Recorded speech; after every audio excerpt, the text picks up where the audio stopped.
राधे राधे भक्तों, भगवत गीता के तीसरे अध्याय से कर्मयोग आपके सामने प्रस्तुत करने जा रही हूँ, तो आप इसे ध्यानपूर्वक सुने। श्लोक 13 में बताया गया है भक्तों, भगवान के भक्त सभी प्रकार के पापों से मुक्त हो जाते हैं, क्योंकि वे यज्ञ में अर्पित किए भोजन प्रसाद को ही खाते हैं। अन्य लोग जो अपने इंद्रिय सुख के लिए भोजन बनाते हैं, वे निश्चित रूप से पाप खाते हैं। अब इस श्लोक का विस्तार में अध्ययन हुआ है। भगवत भक्तों या कृष्ण भावना भावित पुरुषों को सनत कहा जाता है। वे सदैव भगवत प्रेम में निगम रहते हैं, जैसा कि ब्रह्म संहिता में कहा गया है। प्रेमाक्षति भक्ति विमोचने संतः सदैव हृदयसी विलोक्यन्ति। संतगण श्री भगवान गोविंद समस्त आनंद के दाता या मुकुंद मुक्ति के दाता या कृष्ण सबों के आकृष्ट करने वाले पुरुष के प्रगाढ़ में मग्न रहने के कारण कोई भी वस्तु परम पुरुष को अर्पित किए बिना ग्रहण नहीं करते। फलतः ऐसे भक्त पृथक पृथक भक्ति साधनों के द्वारा यथा श्रवण कीर्तन स्मरण अर्चना आदि के द्वारा यज्ञ करते रहते हैं, जिससे वे संसार की संपूर्ण पापमय संगति के कलमश से दूर रहे। अन्य लोग जो अपने लिए या इंद्रिय तृप्ति के लिए भोजन बनाते हैं, वे न केवल चोर है, अपितु सभी प्रकार के पापों को खाते हैं। जो व्यक्ति चोर तथा पापी दोनों भला वह किस तरह सुखी रह सकता है? यह संभव नहीं है। अतः सभी प्रकार से सुखी रहने के लिए मनुष्य को कृष्ण भावना भावित में संकीर्तन यज्ञ करने की सरल विधि बताई जानी चाहिए, अन्यथा संसार में शांति या सुख नहीं हो सकता।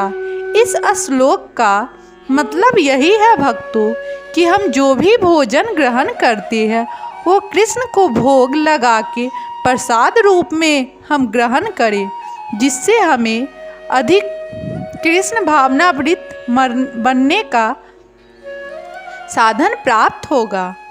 श्लोक 14 में बताया गया है भक्तों, सारे प्राणी अन्न पर आश्रित है, जो वर्षा से उत्पन्न होता है। वर्षा यज्ञ संपन्न करने से होती है और यज्ञ नियम कर्मों से उत्पन्न होता है। भगवत गीता के महान टीकाकार श्री बलदेव विद्याभूषण इस प्रकार लिखते हैं कि ये इंद्रिय धर्मावस्थी यज्ञ सर्वस्व विष्णु भयंचे तस्मे संति तेन त्रेत्या संपादीन ते संद सर्वस्य यज्ञ पुरुष भक्त सर्वकिलमेश अनादिकाल विच्छन्ते आत्मा भव प्रवृत्ति बंधे कैनिखले पापे मुक्षते।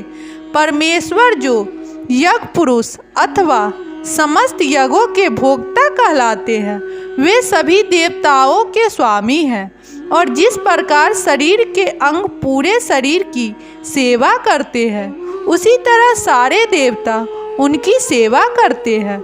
इंद्र चंद्र तथा वरुण जैसे देवता भगवान द्वारा नियुक्त अधिकारी है, जो सांसारिक कार्यों की देखरेख करते रहते हैं। सारे वेद इन देवताओं को प्रसन्न करने के लिए यज्ञों का निर्देश करते हैं, जिससे वे अन्न उत्पादन के लिए प्रचुर वायु प्रकाश जल प्रदान करें। जब कृष्ण की पूजा की जाती है, तो उनके अंग रूप स्वरूप देवताओं की भी स्वतः पूजा हो जाती है। अतः देवताओं की अलग से पूजा करने की आवश्यकता नहीं होती।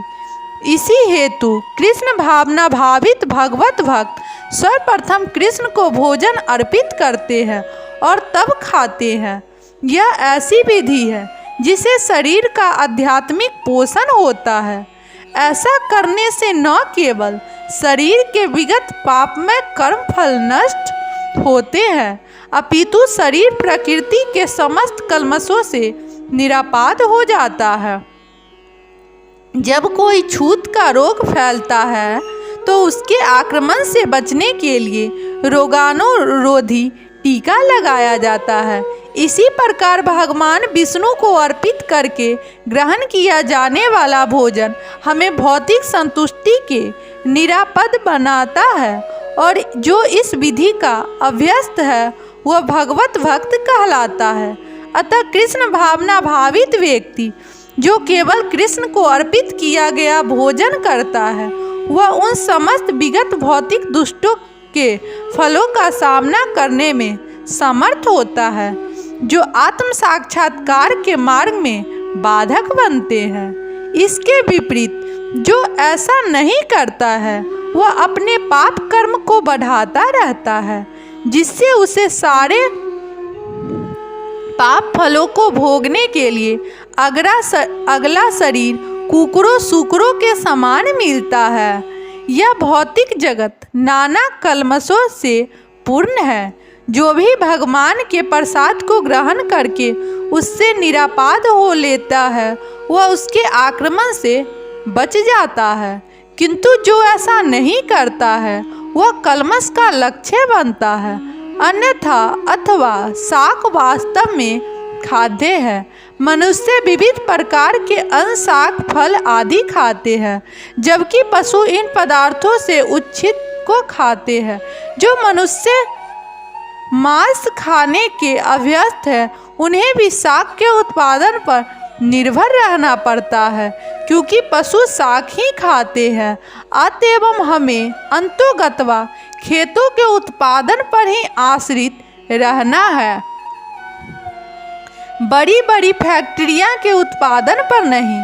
खेतों का यह उत्पादन आकाश से होने वाली प्रचुर वर्षा पर निर्भर करती है। ऐसी वर्षा इंद्र सूर्य चंद्र आदि देवताओं के द्वारा नियंत्रित होती है। ये देवताएं भगवान के दास है। भगवान को यज्ञों के द्वारा संतुष्ट रखा जा सकता है। अतः जो इन यज्ञों को संपन्न नहीं करता उसे अभाव का सामना करना होता है। यही प्रकृति का नियम है।